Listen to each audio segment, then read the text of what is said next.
Hello and welcome to chapel for October 23rd. We're going to start with the Pledge of Allegiance.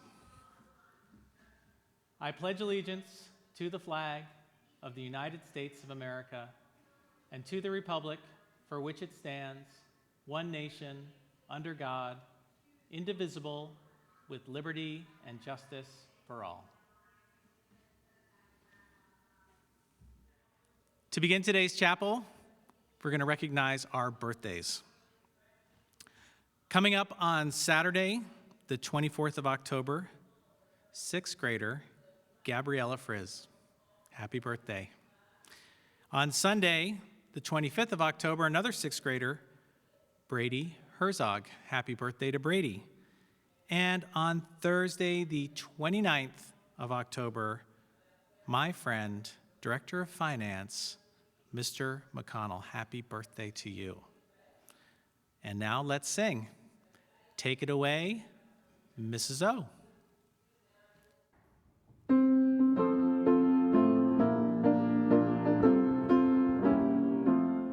Happy birthday to you. Happy birthday to you. Happy birthday to friends. Happy birthday to you.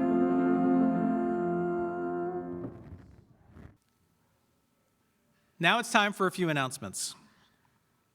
Next week is Halloween Spirit Week. Can you believe it? Halloween is almost here.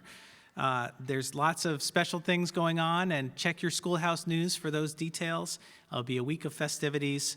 And on Friday evening from 5:30 to 6:45, we're having a new event we call Drive in Disguise. This was formerly our Trick or Trunk event, but we've got a new take on it for this season. So more details are available on Schoolhouse News, but you're going to want to get your costumes ready and enjoy a drive through campus that might be spooky. All right, now it is time for me to introduce a very special chapel speaker, 8th grader Akash Kapoor. Here's some of the things that Akash's faculty and teachers say about him. That he is kind, polite, very strong math student, and an excellent baseball player.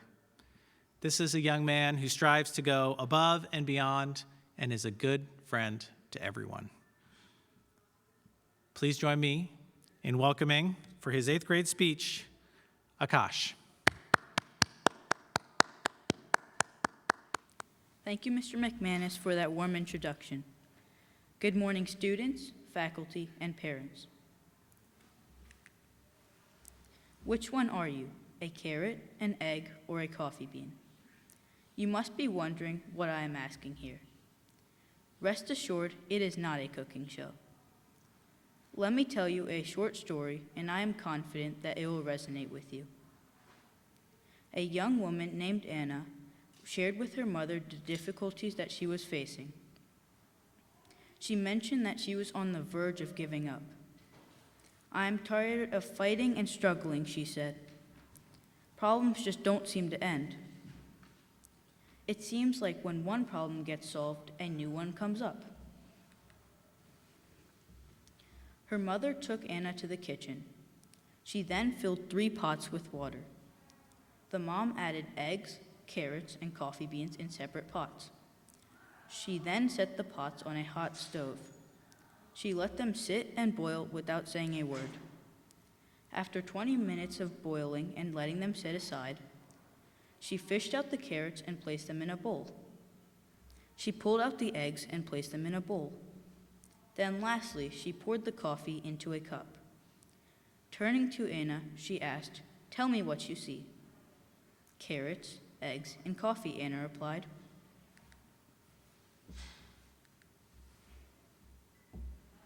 Her mother asked Anna to feel the carrots. She did, and they were soft.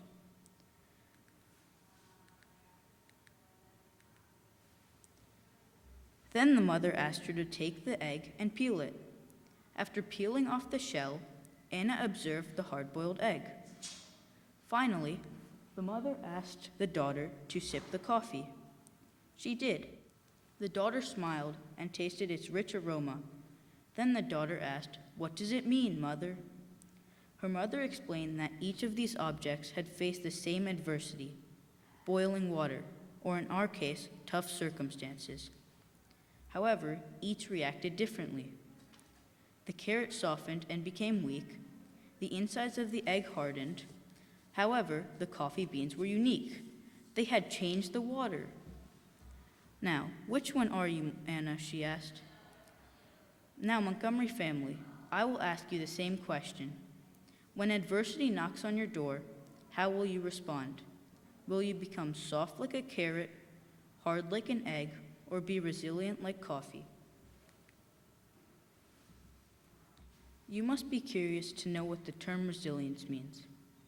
Resilience can be thought of as the ability to recover from setbacks, adapt well to change, and keep going in the face of adversity. Resilience is not an absence of trauma or stress. Instead, it is being flexible and bouncing back, almost like a rubber band when faced with adversity.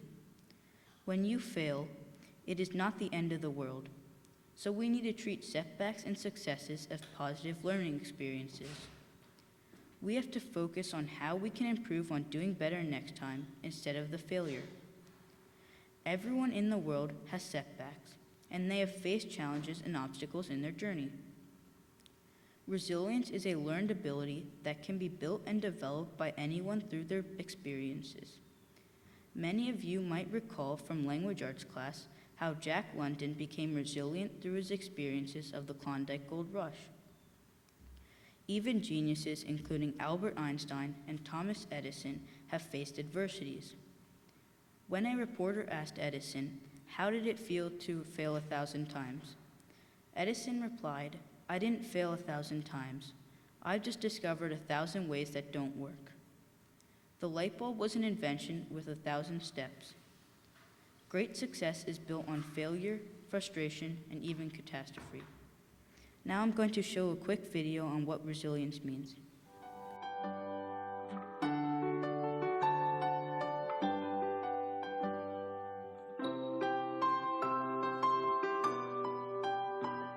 Who does it look like? It looks like me. That's right. I want you to do everything that you can to knock your toy down.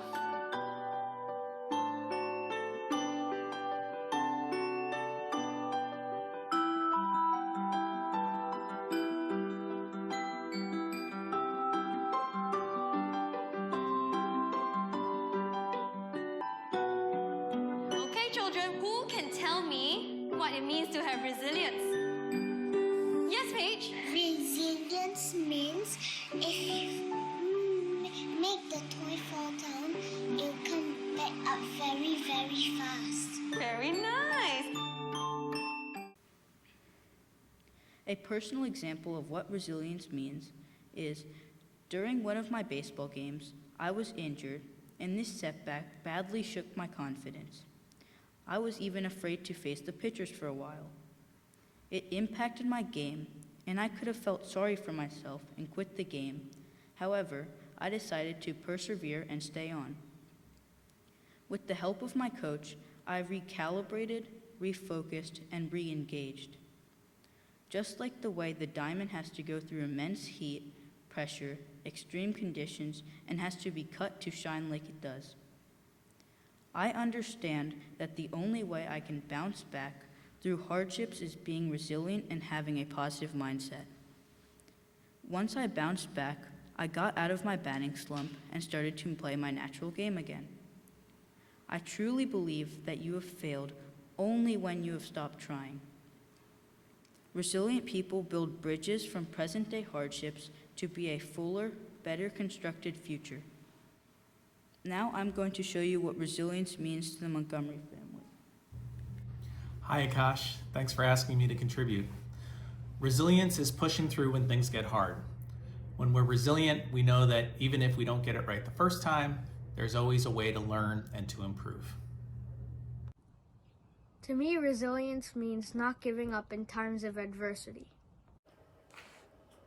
To me, resilience means to spring back from something or to recover from something negative in a positive way.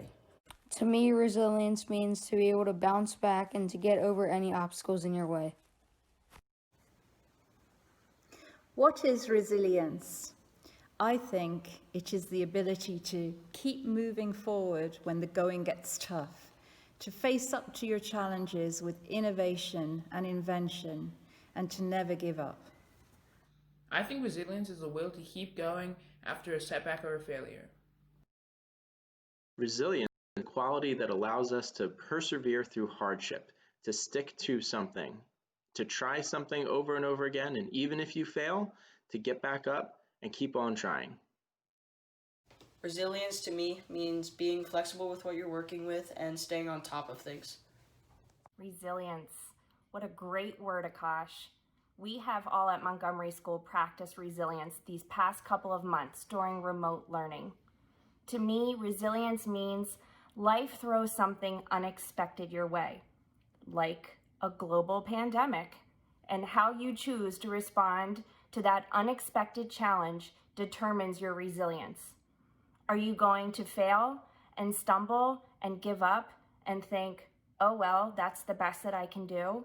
Or are you going to wake up in the morning? Are you going to rise up and say to yourself, I can do better, I can be better, I can try harder? If you have that mindset, you are demonstrating resilience. To me, resilience is being able to adapt to change and to keep going even when something unexpected happens. Resilience to me means when you get knocked down, you get back up again, and it's never going to keep you down. That sounds familiar. Maybe Smash Mouth? I get knocked down, but I get up again. You're never going to keep me down. Life is not easy, not always comfortable. Things don't go the way we anticipate. We work hard, yet get few results. What happens when we face difficulties? Think about the boiling water, or the problems in life. When faced with adversity, we may temporarily lose our strength like a carrot, but we should always strive to be resilient like coffee. Resilience is important for several reasons. It can help us overcome hardships and difficulties. Research has shown that people who develop resilience are better able to handle disappointment, learn from failure, cope with loss, and adapt to change. Another reason why resilience is important is because developing resilience can inculcate the growth mindset in ourselves. You might wonder what growth mindset is. When faced with setbacks, growth mindset thinkers believe that I have not yet achieved what I want, but I will get there.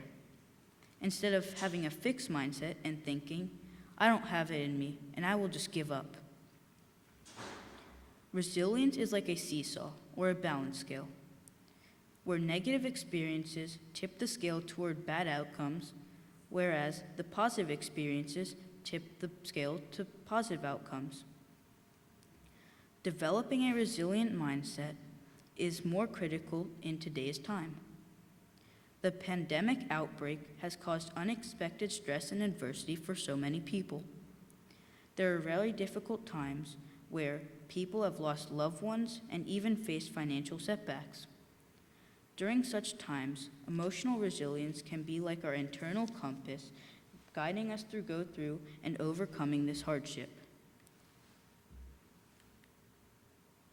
Now, let me share with you how to develop resilience in ourselves.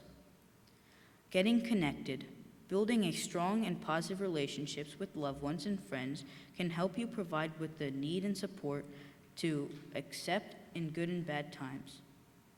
Make every day meaningful. Do something that gives you a sense of accomplishment and purpose in each day. Learn from experiences. Think of how you've coped with hardships in the past. Consider the skills and strategies that helped you go through difficult times. Remain hopeful. You can't change the past, but you can always look toward the future. Accepting and anticipating changes makes it easier to adapt and view challenges with less anxiety. Take care of yourself. Participate activities and hobbies you enjoy, including physical activity in your daily routine, get plenty of sleep, eat a healthy diet, and practice stress management and relaxing techniques, such as yoga, meditation, and deep breathing. Be proactive. Don't ignore your problems. Instead, figure out what needs to be done. Make a plan and take action. You can choose who you want to be. More than education, more than experience, more than training, a person's level of resilience will determine whether he succeeds or fails. That's true in hospitals, it's true in the Olympics, and it's true in the classrooms. As Jackie Chan says, life will knock us down, but we can choose whether or not to stand back up. Thank you, everyone. So